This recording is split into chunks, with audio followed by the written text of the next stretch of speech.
What's up everyone and welcome back to the MMA Zone. Today, let's get started with what's next for Kamaru Usman after UFC win. If anyone was questioning whether Kamaru Usman's days as a world-class welterweight had come to an end, the 38-year-old answered that question with a definitive no at UFC Atlanta. And before we continue, make sure to leave a like on the video to help support the channel. The former welterweight champ turned to his awe-inspiring wrestling and top game to snap Joaquin Buckley's 6-fight winning streak as Usman recorded a unanimous decision victory. With the win, Usman also ended a 3-fight losing streak, which, yes, came against top-tier competition in Leon Edwards and Khamzat Chimaev. So what's next for Usman now that he's halted the rise of Buckley? That's a good question. Heading into Saturday's action, Usman was ranked number 5 in the welterweight division, so he could be one win away from securing a title shot. Before Saturday's card, Usman had talked about fighting the winner of the expected Islam Makhachev-Jack Della Maddalena scrap, but he didn't mention that in his post-fight Octagon interview.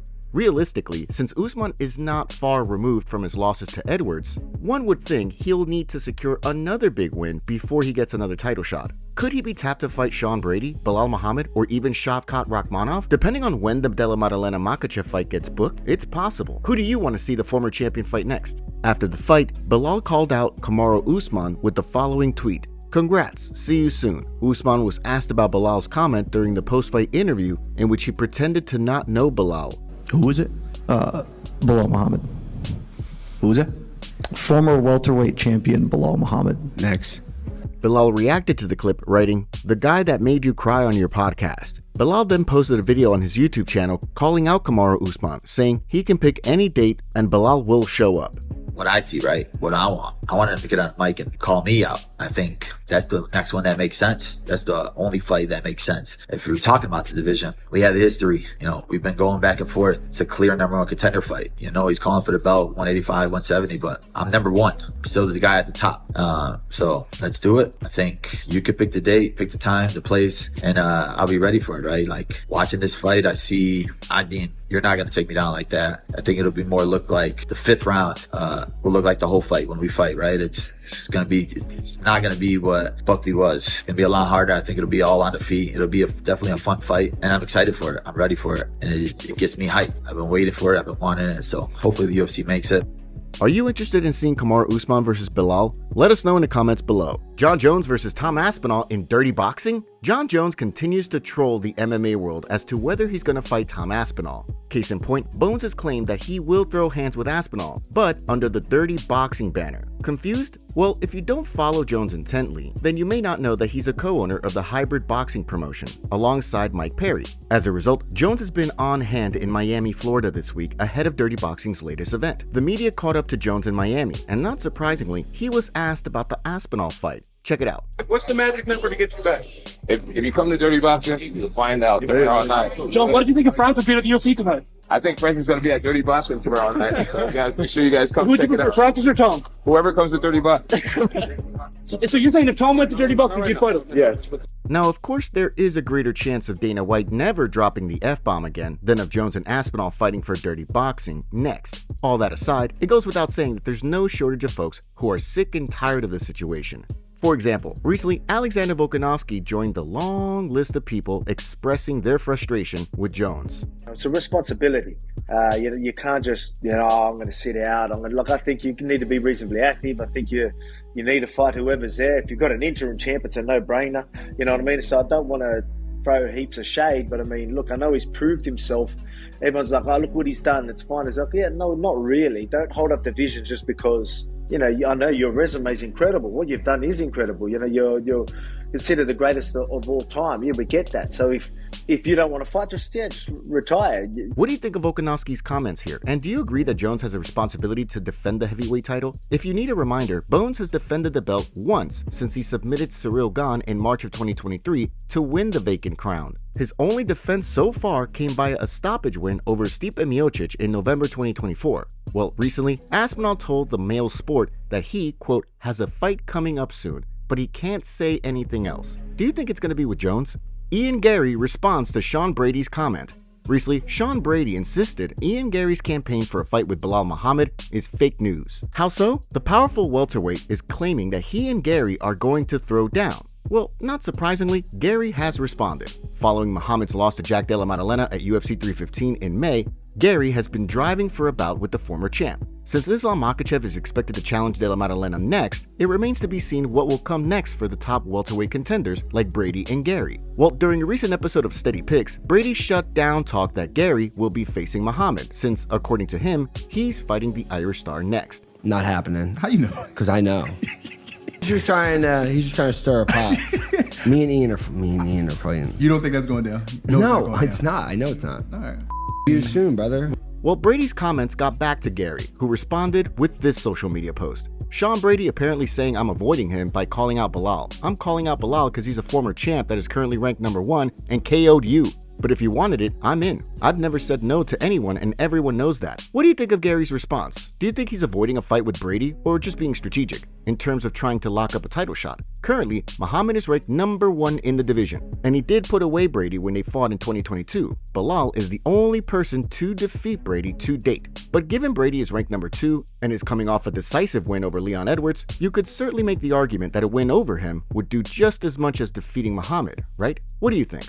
Islam Makhachev's secret meeting with the UFC. According to Umar Nurmagomedov, Islam Makhachev had a secret meeting with Hunter Campbell about the future of the 155-pound division, and that the UFC believes that Ilia Topuria sells out more than Islam. Here's what Umar had to say. He came to see Islam. He's the kind of guy who's super locked in on his work. He's the one who made the Khabib-Conor fight happen. That was him. He is the kind of guy, from what I gathered, he's a huge fan. Like a real fight fan. He loves the sport, wants to build big fights.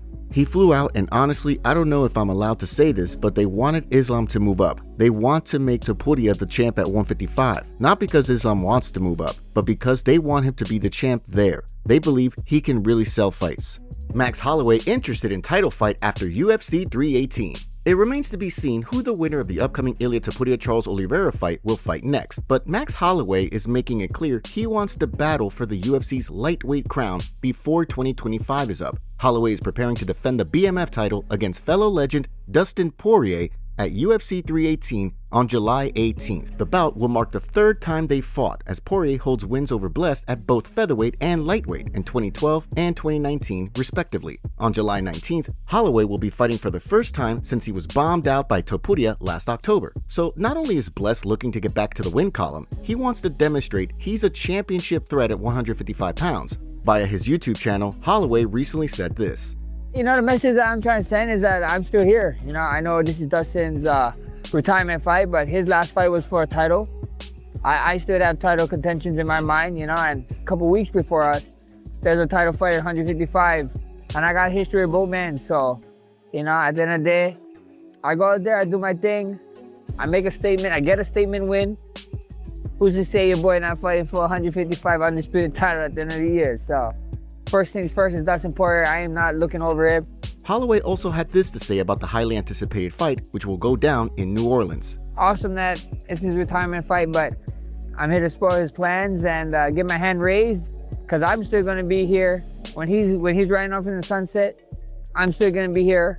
I still want to go get a undisputed title, so I gotta go out there and make a statement. It'll be fascinating to see if Holloway can avenge his losses to Poirier, but could a win deliver him a title shot? From a rankings perspective, one could certainly argue that it wouldn't make sense, since Arman Tsarukyan is still sitting in the #1 contender spot. But Tsarukyan has yet to fight since his late withdrawal from a bout with Islam Makhachev in January. It's also worth noting that Holloway is not long removed from his jaw-dropping knockout of Justin Gaethje last year, who many believe could be next for a title shot. But what do you think? Should Holloway get a title shot if he takes out Poirier? UFC updates. Let's take a look at some UFC and fight updates. Recently, the social media account Zach Likes MMA was the first to report that Justin Tafa has withdrawn from a heavyweight bout with Jonata Denise at UFC 317 on June 28th. Stepping in to replace him is UFC newcomer Alvin Hines. Hines has gone 7-0 to date in pro MMA action, and he secured finishes in 6 of his victories. Denise, meanwhile, is coming off his first loss to date. In November, he incurred a TKO loss due to a doctor stoppage against Marcin Tybura. Denise had gone 8-0 prior to that fight. And speaking of UFC 317, recently it was reported that Nico Price will be throwing down in his 19th UFC bout at the event against Jacoby Smith. Price is looking to get back on track after dropping a decision loss to Themba Gorimbo in October. Before that, the welterweight veteran recorded a unanimous decision victory over Alex Morono in June 2024. Smith is coming off his successful UFC debut in January, and he took out Preston Parsons in the first round. The Fortis MMA fighter made his way to the UFC via Dana White's Contender Series last October, when he finished Christian Savoy. And recently, Alvaro Colmenero reported Joel Alvarez has signaled he wants to move up to welterweight and that his next fight will be in September or October. Alvarez was booked to fight lightweight contender Benoit Saint-Denis at UFC 315 last month, but he had to withdraw due to a hand injury. The Spanish fighter is riding a 3-fight win streak and has gone 4-1 in his last 5. Petr Yan breaks silence on accepting Marcus McGhee fight. A lot of eyebrows were likely raised on account of the news that Petr Yan is fighting Marcus McGhee next, but recently the former bantamweight king explained why he signed up to face the lower-ranked fighter. Yes, recently, MMA Mania was the first to report that Yan and McGhee are going to throw hands at the UFC's July 26th card in Abu Dhabi. While McGhee has been turning heads due to his 4 straight wins since joining the UFC, which moved him into the number 13 ranking, not many people were expecting him to fight Yan next. After all, Yan is coming off wins over Davison Figueiredo and Song Yadong, and is currently ranked number 3 in the bantamweight division. In fact, due to those victories and his former champ status, there had been talk about him possibly fighting for the belt next. Well, recently, Yan sat down with Guerrilla Energy, and the Russian star provided this explanation as to why he's fighting McGhee. I was told that I can wait and I'll be next in line for the title, but I don't want to wait, and I don't want to be an inactive fighter. I want to fight twice this year. If possible, I am ready to fight. I expressed my desire, and they found me an opponent. All the fighters in the top 5 or even top 10 are busy right now. Some of them already have fights scheduled. Some have other reasons. I just wanted to fight in July. They found me an opponent, and I'm ready. There you have it. And when you consider we're approaching mid-2025, and Yan has yet to fight this year, these comments do make sense. But what do you think of Yan's decision to fight McGhee? Is it too risky a gamble? And who do you see winning that fight?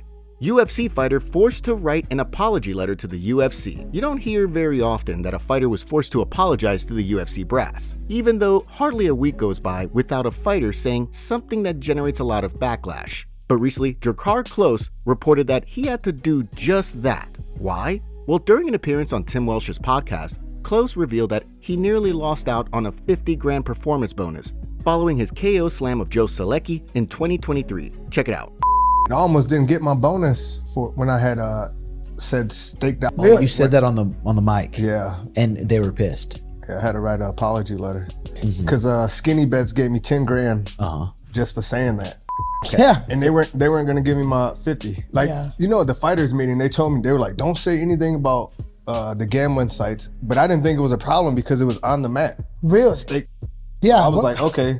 What do you think of the UFC making Klose write an apology in order to get his performance bonus? Was it a small price to pay, pun intended, in order to ensure he got 50 G's? Bonuses aside, it'll be interesting to see how Klose looks in his next outing. He has yet to fight since Joel Alvarez took him out with a flying knee and punches in December. That defeat snapped Klose's 4-fight winning streak. Who do you want to see Klose fight next? Dana White releases fighter from the UFC. The UFC released Ariana Lipski da Silva after the 14-fight veteran missed weight by 6 pounds for her UFC 316 fight with Wang Kong this past weekend. And before we continue, we have a favor to ask. Help us reach 200,000 subscribers on MMA Zone by subscribing and turning on notifications for daily MMA content. Seriously, we rarely miss a day. According to the former KSW flyweight champion's husband/coach, she missed weight because of bad advice from her nutritionist and medication that she recently started taking for a tumor on her pituitary gland. As he told MMA Fighting, "We wanted to get the cortisol levels down so it wouldn't affect her health. By controlling the cortisol levels, we wanted to cause as little stress as possible to her body. And the nutritionist opted for a strategy that would have her hold as much weight as possible until the end, and it was too much for the final days. It was too much weight for such a short amount of time.